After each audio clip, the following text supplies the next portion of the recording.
Ikhwatufillah, yang kedua, bagaimana hati mereka diselubungi ya, atau mengumpulkan yang namanya rahmat kasih sayang Allah Subhanahu wa taala. Rahmat itu teramat dekat ya, dengan sahabat Al-Qur'an, bahkan juga menyelimuti majelis-majelis mereka. Dan rahmat Allah Subhanahu wa taala lebih baik bagi mereka daripada harta kekayaan mereka yang dikumpulkan di dunia ini yang fana gitu ya. Sebagaimana firman Allah Subhanahu wa taala dalam surah Az-Zukhruf, ahum yaqsimuna rahmat rabbik, dan rahmat Tuhanmu. Nah ini di antaranya ada kalimat wa rahmatu rabbika khairum mimma yajma'un ya. Dan rahmat Rabbmu lebih baik dari apa yang mereka kumpulkan ya.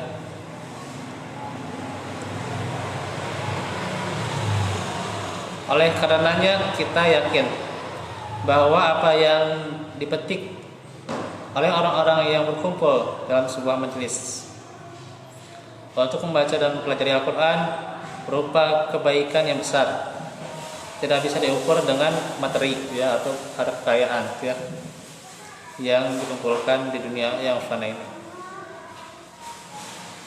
Dan sungguhnya Allah Subhanahu wa taala telah menamakan wahyu yang diturunkan kepada para nabinya sebagai rahmat. Nah, bisa baca surah Hud ayat 28 ya. Ayat 28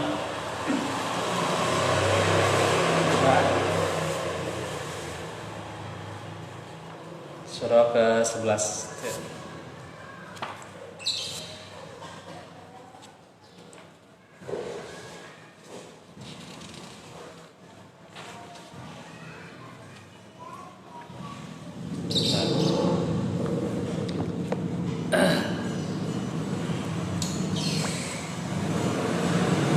Disebutkan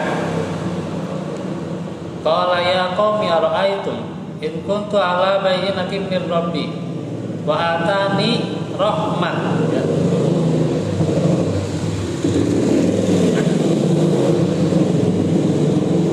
Wa atani rahmatan min indih fa umiyat alaikum anulzimukumuha wa antum laha karihun ya. Tuh ayat 8.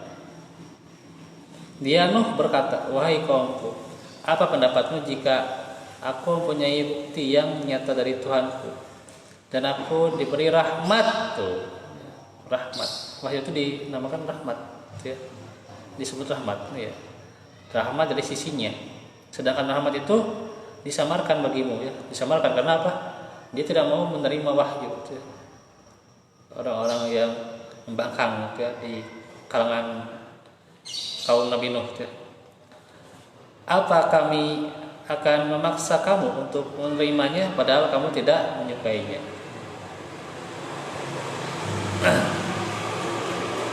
Nah itu ya. Kita sampai di itu ya kan permintaan dari Nabi Nuh atau Nabi Nuh? Enggak, Allah. Nabi Nuh. Minta yang mungkin itu. Iya. Tuhan ya. Nah sudah ada lewat makna. Nah, ayat ini mengisyaratkan bahwa Allah Subhanahu wa taala telah mengistimewakan Nuh alaihissalam dengan wahyu, ilmu dan hikmah, ya. Nah, terus buka lagi masih surah Hud, sekarang ayat 63.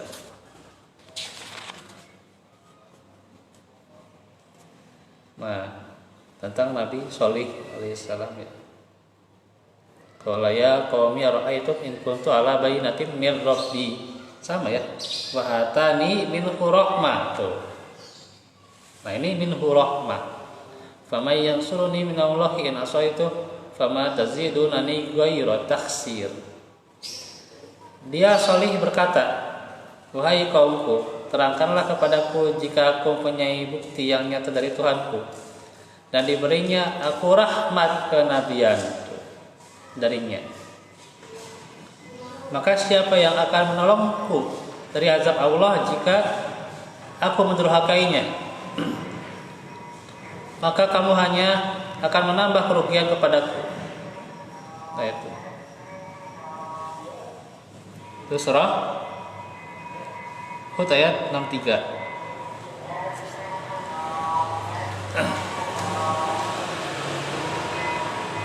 Tentunya juga Al-Quran lebih pantas ya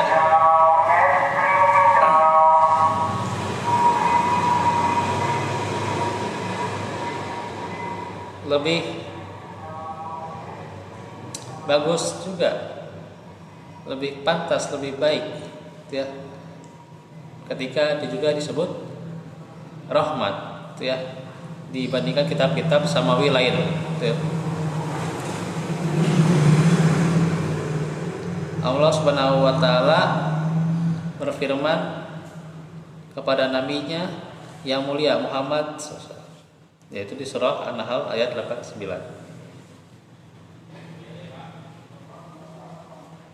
An-Nahl surat 16 ya. Ayat 89.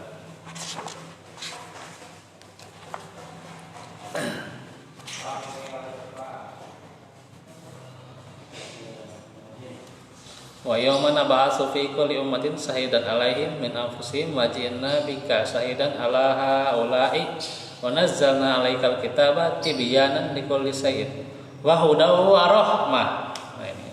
Wa hudaw wa rahmatan wa busyra lil muslimin. Itu ya. Disebut Al-Qur'an juga rahmat ya. Iya. Dan ingatlah pada hari ketika kamu dibangkitkan, pada setiap umat seorang saksi atas mereka dari kalangan mereka sendiri. Dan kami datangkan kaum Muhammad menjadi saksi atas mereka. Dan kami turunkan kitab Al-Quran kepadamu untuk menjelaskan segala sesuatu sebagai petunjuk serta rahmat dan kabar gembira bagi orang-orang yang muslim atau berserah diri. Itu ya.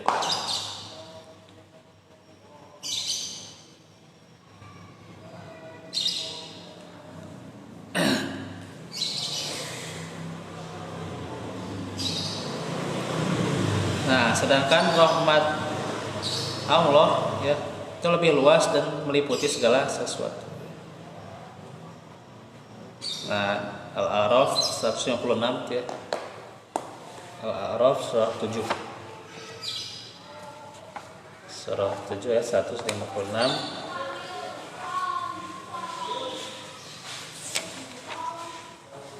Dikatakan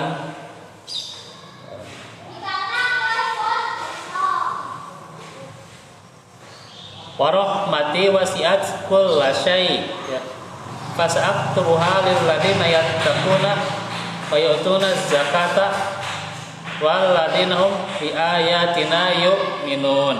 Itu ya. Rahmatku meliputi segala sesuatu. Maka akan aku tetapkan rahmatku untuk orang-orang yang bertakwa, yang menunaikan zakat dan orang-orang beriman kepada ayat-ayat kami.